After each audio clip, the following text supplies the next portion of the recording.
यवतमाल में मीडिया से बातचीत के दौरान केंद्रीय बजट से राहत मिल सकती है या नहीं, इस विषय पर गृहिणी वर्षा निकम, बेरोजगार युवक अभिजीत नानवटकर, वकील जयसिंह चौहान समेत किसान अशोक भूतड़ा ने अपनी स्पष्ट प्रतिक्रिया व्यक्त की। 1 फरवरी को केंद्रीय वित्त मंत्री निर्मला सीतारमण बजट पेश करेंगी। इस बजट को लेकर किसानों को कर्ज माफी, फसल बीमा और न्यूनतम समर्थन मूल्य बढ़ाने जैसे राहत की उम्मीद है। युवाओं को रोजगार और गृहिणियों को, मध्यम वर्ग को महंगाई नियंत्रण और सब्सिडी में बढ़ोतरी की उम्मीद है। आइए सुनते हैं केंद्रीय बजट को लेकर नागरिकों की सविस्तर प्रतिक्रिया। प्रामुख्याने दरवर्षी अर्थसंकल्प जाहीर होत असताना अनेक मोठमोठ्या घोषणा केल्या जातात, परंतु दुर्दैवाने त्या वर्षभरामध्ये कधीच पूर्तता त्याची होताना दिसत नाही आहे। यवतमाळसारख्या जिल्ह्याचा जर आपण विचार करतो म्हटलं तर यवतमाळमध्ये गुन्हेगारीचं फार मोठं स्वरूप, आकार विकट रूप धारण केलेलं आहे आणि त्याचं प्रमुख कारण असं आहे की यवतमाळमध्ये कुठल्याही प्रकारचा रोजगार उपलब्ध नसल्यामुळे युवक हे गुन्हेगारीकडे वळताना दिसतात। इझी मनीच्या दृष्टिकोनातून रेतीचा व्यवसाय असो, तस्करीचा व्यवसाय असो, गांजा, अफीम, चरस किंवा दारूचा व्यवसाय असो किंवा इतरही अनेक गुन्हेगारी व्यवसाय केले जातात। म्हणून माझी विनंती अशी आहे केंद्र सरकारला, अर्थसंकल्प जाहीर करत असताना रोजगार उपलब्ध कसा होईल, रोजगार निर्मिती कशी होईल, कारण यवतमाळ हा आत्महत्याग्रस्त जिल्हा आहे। शेतकऱ्यांना या दृष्टिकोनातून आपण जर रोजगार उपलब्ध करून देणाऱ्या योजना जर जाहीर केल्या तर निश्चितपणे युवकांना हाती काम मिळेल आणि त्या माध्यमातून गुन्हेगारीही कमी होईल आणि देशाचं बळकटीकरण होईल।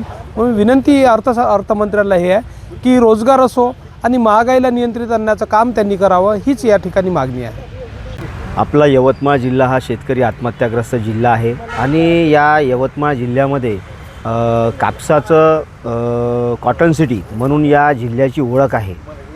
माझी शासनाला ही विनंती आहे की यवतमाळ एवढा कापूस उत्पादक जिल्हा असतानाही आणि एवढ्या मोठ्या शेतकरी आत्महत्या असतानाही या जिल्ह्यामध्ये कापसावर प्रक्रिया करणारे कुठलेच उद्योगधंदे उपलब्ध नाही आहे। आज साधा यवतमाळ शहराची जर परिस्थिती पाहिली तर यवतमाळ शहरामध्ये इनमीन 2 ते 3 सूतगिरण्या आहेत। महाराष्ट्रात आज यवतमाळ जिल्हा हा सर्वात मोठा कापूस उत्पादक जिल्हा असताना यवतमाळमध्ये कॉटन हब व्हायला पाहिजे, ज्याच्यातून मोठ्या प्रमाणात यवतमाळातल्या बेरोजगार तरुणांना रोजगार मिळेल आणि आर्थिकदृष्ट्याही यवतमाळ जिल्ह्यातले जे सर्वसामान्य युवक आहेत ते सक्षम होतील।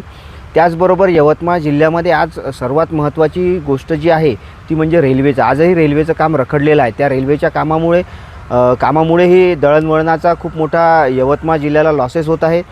आज जे युवक काहीतरी आपला उद्योगधंदे करत आहेत त्यांना मालही ट्रान्सपोर्टिंग ट्रक्स वगैरेच्या माध्यमातून आणावं लागत आहे। आज रेल्वेचं जर काम मोठ्या प्रमाणात लवकरात लवकर पूर्ण झालं तर यवतमाळ जिल्ह्यातल्या बेरोजगार तरुण जे आहेत, जे व्यवसाय करत आहेत, त्यांना आपला माल आणायसाठी ती रेल्वे खूप सोयीची होईल। माझी शासनाला विनंती आहे की या बेरोजगार तरुणांचं हित शासनाने बघावं आणि त्यानुसार अर्थसंकल्पामध्ये विशेषतः यवतमाळ जिल्ह्यासाठी काहीतरी तरतूद करावी।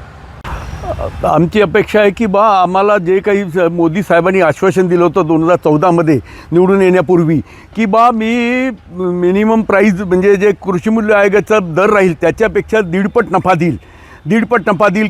कधी म्हटलं त्यांनी भाषणात 2 नफा देईल, परंतु 1.5 नाही मिळालं, 2 नाही मिळालं। आमचं म्हणणं आहे की स्वामीनाथन आयोग त्यानुसार आम्हाला 1.5 नफा मिळाला पाहिजे। कृषी मूल्य आयोगाचं दर जे आहे त्याच्या 1.5 आम्हाला दर मिळाला पाहिजे। आज आपण पाहतो कर्मचाऱ्याचे पगार किती भरमसाठ वाढतात आणि त्या प्रमाणात शेतकऱ्याच्या मालाचे भाव वाढत नाही। मातीमोल किमतीत शेतकऱ्यांना माल विकला जातो।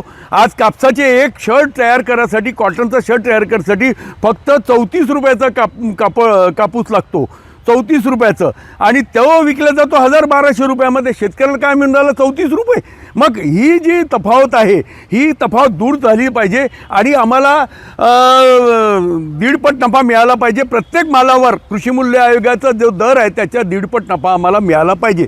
आणि दुसरं की कापसाचा दर हा 12,000 रुपये क्विंटल, सोयाबीनचा दर 8,000 रुपये क्विंटल आणि तुरीचा दर 12,000 रुपये क्विंटल मिळाला तर शेतकरी जगू शकतो, नाहीतर शेतकऱ्याला आत्महत्या करण्याशिवाय पर्याय नाही आहे। आजही आपण हजारो कोटी रुपये, 4 लाख कोटी, 25-40 लाख कोटी रुपये कर्ज माफ केले, NPAचे सोडून दिले मोठमोठ्या कारखानदारावर। ते काही गरीब नव्हते, ते भिकारी नव्हते, परंतु शेतकरी गरीब आहे, तो आत्महत्या करतो आहे, त्याच्या गरजा काय आहे ह्या समजून सरकारनं त्यांचं कर्ज माफ केलं पाहिजे आणि त्यांना योग्य भाव, 1.5 भाव दिला पाहिजे, हीच आमची मागणी आहे।